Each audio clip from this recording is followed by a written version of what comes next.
자, 이렇게 연구원들의 노력에 힘입어서 이 천궁2가 2021년이었습니다. 아랍에미리트로 4조 원대 수출 계약을 맺었지 않습니까?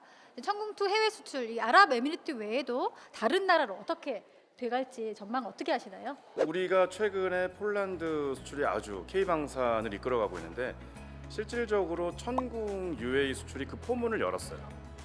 이게 예전에는 유도무기나 미사일 수출이 설령 됐어도 얘기를 못하는 기밀, 그다음에 엠바고 이런 것들이 많았기 때문에 근데 2021년 말이었죠. 우리 정부에서 공식적으로 이제 천궁 수출에 대해서도 홍보를 했고 그게 이제 언론화되면서 알려졌기 시작했죠. 4조 원대 단일 계약으로는 최고의 수출이었습니다 그때. 그 이후로 우리가 이렇게 순풍을 만난 것 같아요. 지금 제가 알고 있기로는 이런 요격 체계를 갖춘 나라가 전 세계 4-5개밖에 안 돼요. 근데 그 중에서도 우리 제품이 인정을 받아서 UAE 들어간다는 거는 향후에 중동이나 동남아나 지금도 계속 수출에 대한 협의가 이루어지는 걸로 알고 있고요. 그다음에 이 천궁 체계는 아까 말씀하신 대로 국산화율이 워낙 높기 때문에 장기적으로 볼 때는 우리 국내의 또 효자 방산 품목이 될 거라고 저는 믿습니다.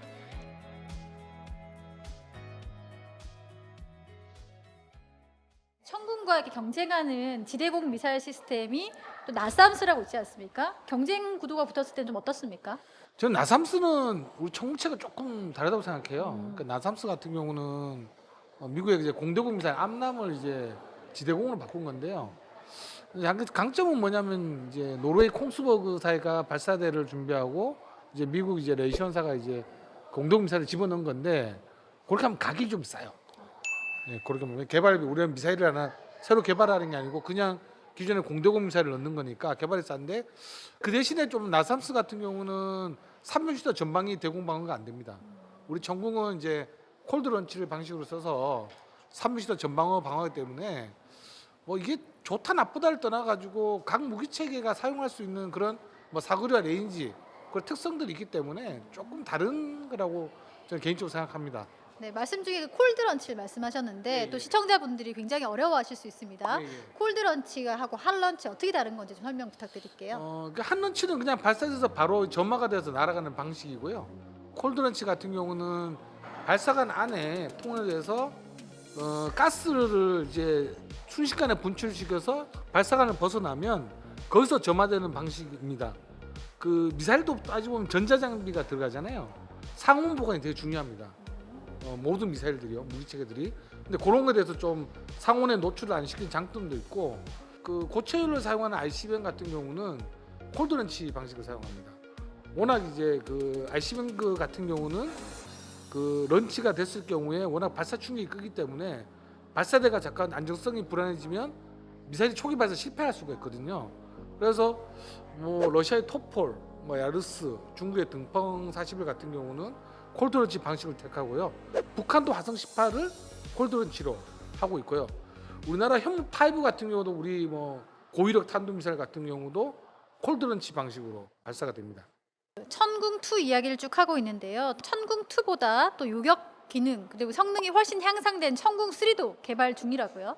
천궁의 기본형이 개발된 이후에 15년도에 천궁2까지 개발이 돼서 지금 직격할 수 있는 그러니까 탄도탄을 직격할 수 있는 그런 탄까지는 개발이 됐는데 미들급에 속하기엔 조금 그 요격 고도라든지 사거리 부분이 좀 부족한 부분들이 있고요. 또 일부 레이더가 MFR 레이더라든지 시크 이런 레이더들이 A사가 아니기 때문에 그런 부분 A사를 이렇게 성능 개량한다든지 이런 부분까지 하면은 아마 세계 최고 수준 패트리어트보다 더 성능이 좋은 아마 그런 미사일로 개발이 될 것 같은데 그게 한 2030년 정도까지는 해야 되지 않겠나 이렇게 보여지고요.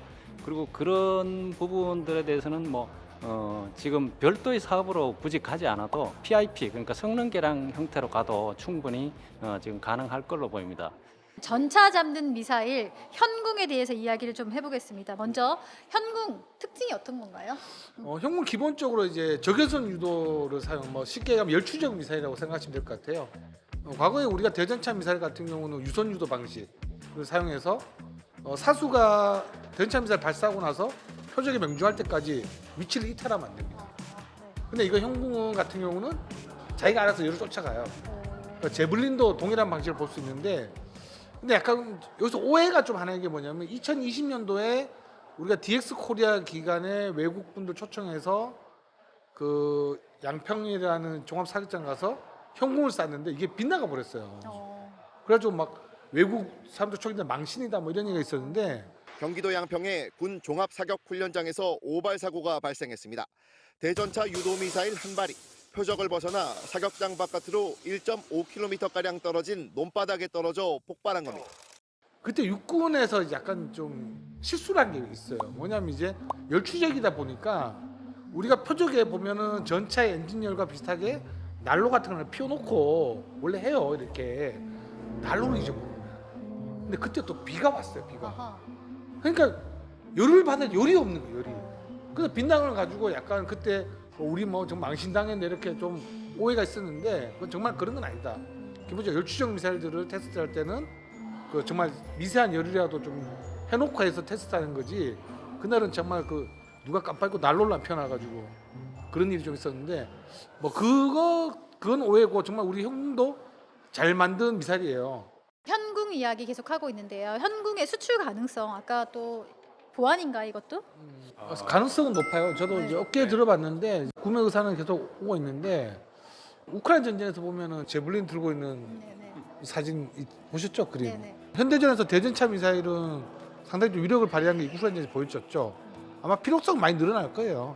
그리고 형궁도 약간 지금은 조금 개량 좀 하고 있다는 얘기까지 좀 듣긴 들었는데 정확히 모르겠지만 수출 가능성도 상당히 높은 무기 체계 중에 하나입니다. 이게 수출이라는 게 나라 대 나라 여러 가지의 엠바고들은 있잖아요. 근데 그런 것들을 우리 감안했을 때라도 좀 말씀드리기 좀 애매한 부분도 있습니다. 근데 우리나라 무기체 아까 뭐 천궁도 그렇지만 현궁도 제가 보기에는 수출 가능성 충분히 있다고 저는 봅니다. 조만간 좋은 소식 들리지 않을까 생각하고 있습니다. 미사일 수출할 때 방금도 말씀을 하셨지만 굉장히 보통의 어떤 재화와는 그 업무가 다른 것 같아요. 프로세스가 수출할 때 굉장히 어려운 점 어떤 게 있나요? 제가 이제 업체로서 수출하는 입장은 아니지만 미사일은 그렇죠. 살상 무기잖아요, 일단은요.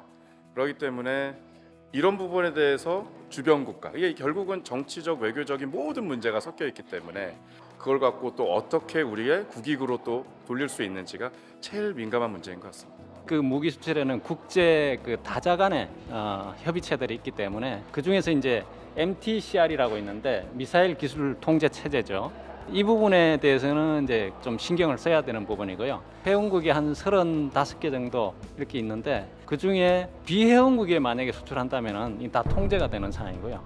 회원국끼리는 웬만하면은 뭐 허용이 되는 상황이라서 우리가 수출하는 나라들이 대부분 그런 이제 회원국 수준에서 수출되기 때문에 큰 문제가 없을 걸로 보이지만 사전에 좀 신경을 써야 된다는 그런 부분이 하나 있고, 그다음에 이제 북한하고 조금이라도 연계가 되거나 혹시 북한 쪽으로 그 활용될 수 있는 뭐 부품이든 기술이든 그런 게 가능성이 있으면 안 된다라는 게 유엔 결의이기 때문에 우리는 뭐 당연히 안 돼야 되는 거고요. 제일 중요한 거는 수출해서 우리 기업이 돈을 많이 벌어야 되는 거잖아요. 부품에 대해서 또는 기술에 대해서 국산화를 최대한 해서 우리나라에 떨어지는 이익이 경제적 규모가 제일 클 수 있도록 그렇게 많이 해야 되고, 또 그 수출할 때 요새 그 상대국에서 절충 교육이라든지 산업협력 이런 쪽 요구가 굉장히 커지고 있기 때문에 그런 부분에 대해서 미리 좀 대처할 수 있는 면밀하게 좀 분석을 해서 대비를 해야 될 걸로 보입니다.